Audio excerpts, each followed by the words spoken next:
Hai, kami The Baker. So untuk menu sahur kali ni kita akan buat overnight oat smoothies. Jom kita start.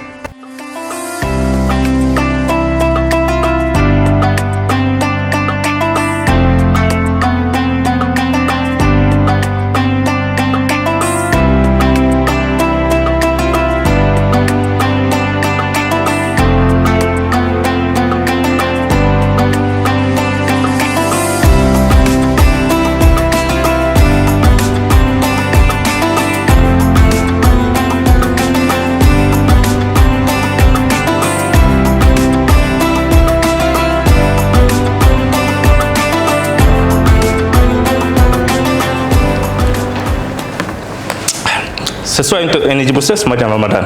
Let's try.